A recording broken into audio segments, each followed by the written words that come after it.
আসসালামু আলাইকুম। কেমন আছো তোমরা? আমি আল্লাহর রহমতে ভালো আছি।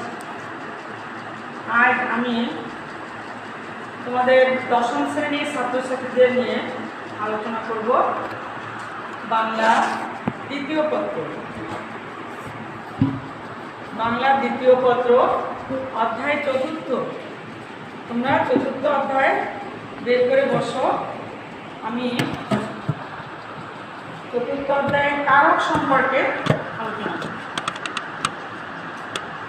কারক সম্পর্কে আমি পূর্বে একটা ক্লাস নিয়েছি, কয়েকটা ক্লাসই নিয়েছি।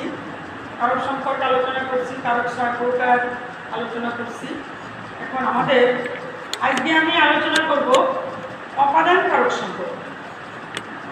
অপাদান কারক কাকে বলে, অপাদান কারক সম্পর্কে সব বিস্তারিত তোমাদের সঙ্গে আলোচনা করব। তোমরা বোর্ডের বইটা নিয়ে চতুর্থ অধ্যায় সপ্তম পরিচ্ছেদ বের করে বসো। আমরা আজকে পড়ব অপাদান কারক।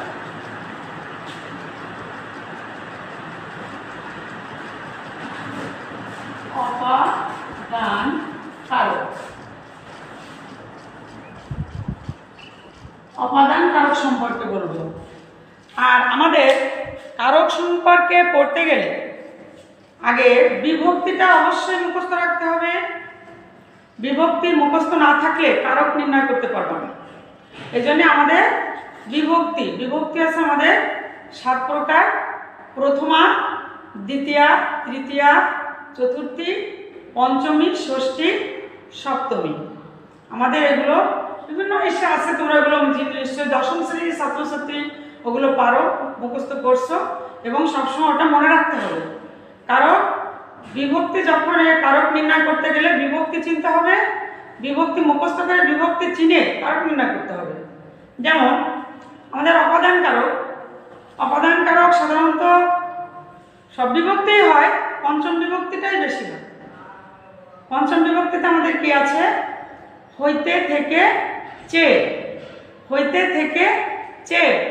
আমরা এই বিভক্তিটাই সাধারণত বেশি পেয়ে থাকি। আচ্ছা, আমরা প্রথম দেখব অপাদান কারক কাকে বলে। অপাদান কারক যা থেকে কিছু বিচ্যুত, গৃহীত, জাত, বিরত, আরম্ভ, দরিভূত, রক্ষিত ইত্যাদি বুঝায়, সেটাই এবং আরও আছে যে ভয় বুঝায়, এটাইকে আমরা অপাদান কারক বলি। অপাদান কারকের যেমন অপাদান কারক হচ্ছে মেঘ থেকে বৃষ্টি হয়, মেঘ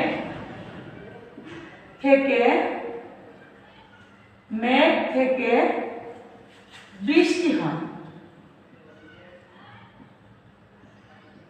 বৃষ্টি হয়।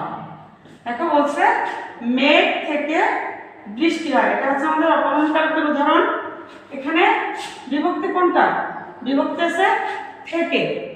এই থেকেটা আমাদের কোন বিভক্তি? পঞ্চমী বিভক্তি। তাই কি হলো? মেঘ থেকে বৃষ্টি হয়, এটা আমাদের অপাদান কারকের পঞ্চমী বিভক্তি। বিভক্তি অন্যটা হবে সাধারণত পঞ্চমী বিভক্তিতে আসে, অপাদান কারকে সাধারণত পঞ্চমী বিভক্তি বেশি আছে। আচ্ছা, আমাদের এখানে অনেক রকমের আছে। দেখো, বিচ্যুতি, গৃহীত, জাত, আরম্ভ। বিচ্যুতিটাই দেখি আমরা। বিচ্যুতি এখানে আছে,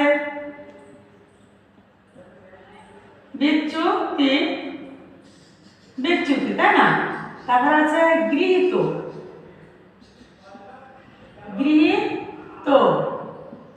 আচ্ছা, তারপর আছে রক্ষিত,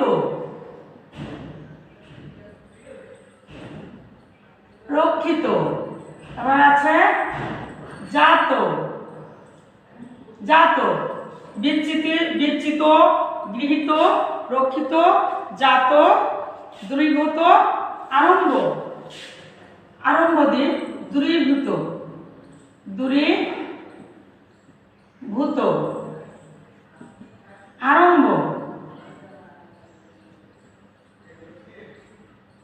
আরম্ভ, আরো আছে। আমরা আগে করি তারপর আবার দেখব আরম্ভ ভীত, ভীত এখানে লিখি, আরম্ভ ভীত লিখি, ভীত, বিচ্যুতি, গৃহীত, রক্ষিত, জাত, দৃঢ়িত, আরম্ভ ভীত। আর আছে এগুলো আমরা এখন একটু দেখি। এখানে আছে বলছে যে গাছ থেকে পাতা পড়ে, তাই না? বলছে গাছ থেকে পাতা পাতা পড়ে। এটা আমরা একটু দেখি, গাছ থেকে পাতা পড়ে। এই যে গাছ থেকে পাতা পড়ে, এটা বিচ্যুতি। বিচ্যুতি মানে কি? গাছের থেকে ওটা আলাদা হয়ে যাচ্ছে। গাছের যখন পাতা গাছের সঙ্গে থাকে তখন তো তখন সে বিচ্যুতি হয়নি, কিন্তু সে গাছের চূড়ান্ত অবস্থায় আছে, সেটা এখনো অপদান কারক হয়নি। যখন গাছ থেকে পাতাটা নিচে পড়ে গেল তখন সেটা অপদান কারক। এবং কি হবে? থেকেটা হচ্ছে বিভক্তি, এবং তাহলে এটা হচ্ছে অপদান কারকের পঞ্চমী বিভক্তি, এবং এর হচ্ছে বিচ্যুতি হয়ে গেল। এটা অপদান কারক বিভিন্ন রকমের আছে, এটা বিচ্যুতি হয়ে গেল মানে আলাদা হয়ে গেল, একটা জিনিস থেকে আলাদা হয়ে গেল। আবার ওখানেও দেওয়া যায়, এই যে এটা দেখো, আমার অপদান কারক আছে যে ছাদ থেকে নদী দেখা যায়, ছাদ থেকে নদী দেখা যায়। তাহলে কোথা থেকে দেখা যায়? ছাদ থেকে। এটাও অপদান কারকের পঞ্চমী বিভক্তি। আচ্ছা, তিল হইতে তৈল পাই, তিল হতে তৈল পাই, এটাও অপদান কারক। কিন্তু তিলে তৈল আছে, এটা কিন্তু অপদান কারক না, যেহেতু ওটা অধিকরণ কারকে চলে যাবে। তাকে এটা একটু খেয়াল করতে হবে যে একই তিলে তৈল আছে যখন আমরা বলবো তখন সেটা হবে তিলে তৈল আছে, তখনও ওর ভিতরে আছে, সেটা অধিকরণ হয়ে যাবে। আর যখন হবে যে তিল হইতে তৈল পাই, দেখো তিল হইতে তৈল, তিল হতে তৈল, তিলে তৈল আনা, তিল হতে তৈল পাই। আচ্ছা, এই যে আর একটা আছে তিলে তৈল আছে, তিলে তৈল আছে। তাহলে এটা আমাদের, এটা হবে এখানে বিভক্তি আর ওটা হবে ওটা বিভক্তি। তাহলে আমাদের একই জিনিস অনেক সময় খেয়াল করতে হবে যে ম্যাডাম তো পড়াইছিল তিল হতে তৈল পায় অপদান, আর তিলে তৈল আছে অধিকরণ। এটা খেয়াল করতে হবে, তিল হতে তৈল পায়, এটা হচ্ছে তিল হতে অলরেডি তৈল আমাদের বেরিয়ে আসছে, তখন আমরা তেলটা পাই, তাহলে সেটা হবে অপদান কারক। তিল থেকে বেরিয়ে আসলে সেটা হবে আমার অপদান কারক, এবং পঞ্চম বিভক্তি হতে আছে, পঞ্চম বিভক্তি হতে। আচ্ছা, ওই একই কথা তিলে তৈল আছে, এটা হবে এ বিভক্তি, তিলে এ বিভক্তি, তাহলে এটা হবে সপ্তমী বিভক্তি, এবং এটা হবে অধিকরণ কারক। যেহেতু তিলে তৈল আছে, তিলের ভিতর, তিল একটা পাত্র, তিলের ভিতর তখনও তৈল অবস্থানরত আছে, সেটা হচ্ছে অধিকরণ কারক। তাহলে এইটা একটু খেয়াল রাখবো, অনেক সময় পরীক্ষাতে আসে যে তিল হতে তৈল পাই, আবার তিলে তৈল আছে, প্রায় একরকম দেখা যায়। কিন্তু এটা একটু খেয়াল করতে হবে যে তিল হইতে তৈল পাই যখন, সেটা অপদান কারক, এবং সেটা হচ্ছে তিল হতে অলরেডি আমরা তৈলটা বেরিয়ে আসছে তখন আমরা তেলটা পাই, সেটা হচ্ছে অপদান। আর তিলের ভিতর যখন তেল অবস্থান করে সেটা হচ্ছে অধিকরণ, পাত্রের ভিতর অবস্থান করে, ক্রিয়ার আধারকে অধিকরণ বলা হয়।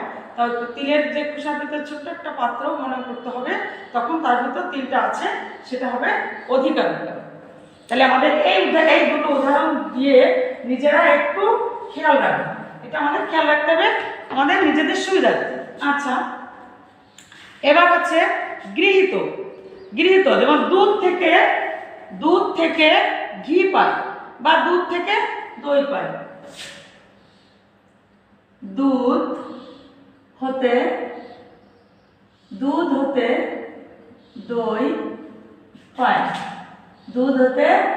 দই পাই, তার মানে কি? গৃহীত, দুধটাকে আমরা রিফাইন করে দুধ থেকে যেভাবে জ্বালিয়ে তারপর বিভিন্ন প্রসেস করে আমরা দই বানালাম, তাহলে দুধ হতে দই পাই, এটাও দুধ হতে, এটা পঞ্চমী বিভক্তি গৃহীত, মানে দুধ থেকে আমরা ওটাকে গ্রহণ করছি কি দই। আচ্ছা, এবার দেখো রক্ষিত বলছে, রক্ষিত বিপদে মোরে বাঁচাও, বিপদে মোরে বাঁচাও, বিপদে মোরে, বিপদে মোরে রক্ষা করো, বিপদে মোরে রক্ষা করো, রক্ষা করো, বিপদে মোরে রক্ষা করো। তাহলে কি হলো বিপদে, এটা হবে এ বিভক্তি হয়ে গেল, বিপদে মোরে রক্ষা করো, এটা হচ্ছে রক্ষিত মানে রক্ষা করো। আচ্ছা, তাহলে আমাদের এই যে যেগুলো আছে বিচ্যুতি, গৃহীত, রক্ষিত, এগুলো আমাদের খেয়াল করে এক একটা উদাহরণ মনে রাখবা তোমরা, তাহলে কখনো ভুলবা না, ঠিক আছে।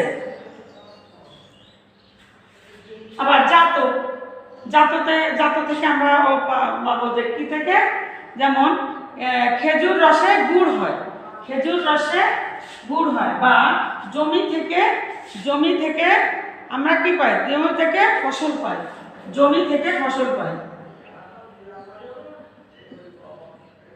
জমি থেকে, জমি থেকে ফসল,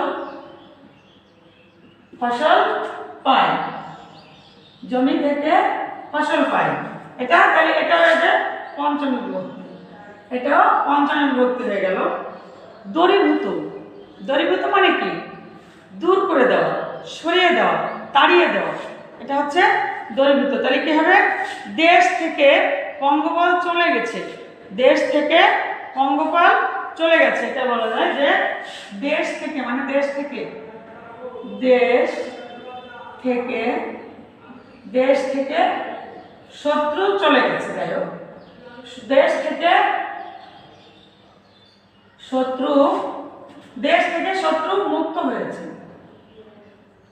বা চলে গেছে, দেশ থেকে শত্রু চলে গেছে, কি হলো এটা আমাদের, দেশ থেকে শত্রু চলে গেছে, গেছে এখানে। তাহলে আবার এটাও পঞ্চমী, অধিকাংশই পঞ্চমী দেখা যায়। দূরীভূত, দূরীভূত মানে দেশ থেকে চলে গেছে, দূরে চলে গেছে, সরে গেছে। আরম্ভ, আর একটা আছে ভীতি, আমাদের আমি একটু মুছে দিই, একটি মুছে দিই, দেখো আরম্ভ, একটা আরম্ভ হচ্ছে কি একটা জিনিস থেকে, একটা জিনিস থেকে শুরু হবে, একটা জিনিস থেকে শুরু হবে, সেটা হচ্ছে, সেটা হচ্ছে আমাদের কি আরম্ভ হলো। তাহলে কি হবে যে আমাদের 1 তারিখ থেকে, 1 তারিখ থেকে, 1 তারিখ থেকে পরীক্ষা, পরীক্ষা আরম্ভ হবে, আরম্ভ হবে। তাহলে কি হবে, 1 তারিখ থেকে আমাদের পরীক্ষা আরম্ভ হবে, এটা হচ্ছে আরম্ভ দিয়ে এটাও থেকে।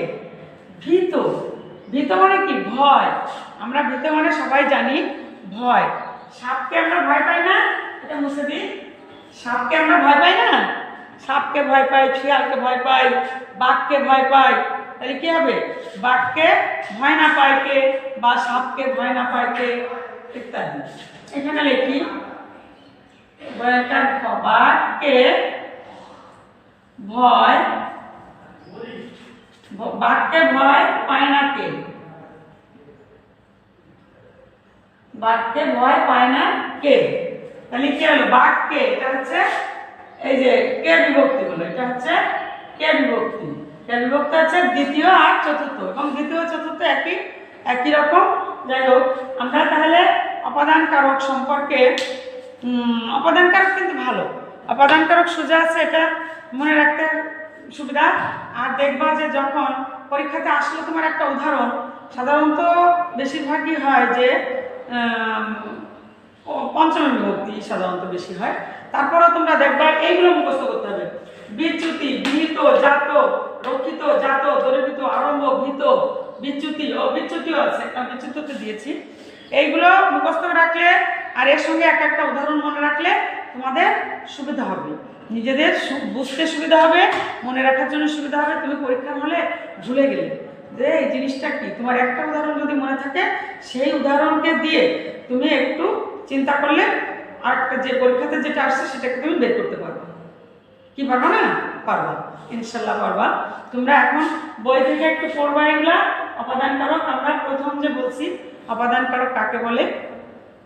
যে যা থেকে কিছু বিচ্যুত, গৃহীত, যা থেকে কিছু বিচ্যুত, গৃহীত, রক্ষিত, জাত, দ্রবীভূত, আরম্ভ, ভীত হয়ে থাকে সেগুলো আমাদের অপাদান কারক। অপাদান কারককে এই কয়েক ভাগ করা যায়, সেখান থেকে আমরা এভাবে বিশ্লেষণ করব। আর তোমরা এগুলো পড়ে নেবা বই থেকে। একটু আমি যেটুকু দেখলাম একটু দেখবা, আর বইটা একটু বসে নিজেরা সলভ করবা, আর নিজেরা সবসময় দেখবা ডেফিনেশনটা পড়বা, ডেফিনেশনের সঙ্গে উদাহরণটা মনে রাখবা। একটা উদাহরণ যদি মনে রাখো, ওই একটা উদাহরণ দিয়ে তুমি অন্যটাকেও বের করতে পারবা, যে এটা কোন কারক বা কোন সমাস বা কোন পদ সবই বের করতে পারবা। আর একটু পড়াশোনা করো, আমরা নিশ্চয়ই আবার আলাদা ক্লাসে এখন এই করবো। তোমরা বাসায় একটু পড়াশোনা করো, বাসায় পড়াশোনা করে নিজেরা চেষ্টা করবা। আর আমি আগামীতে আবার ক্লাস নেবো। আজ এই পর্যন্তই থাক। অপাদান কারক সম্পর্কে যেটুকু পড়িয়েছি তোমরা বাসায় চেষ্টা করো। আর তোমরা আল্লাহর রহমতে ভালো থাকো, আমি দোয়া করি। আমার জন্য তোমরা দোয়া করো। আল্লাহ হাফেজ, আসসালামু আলাইকুম।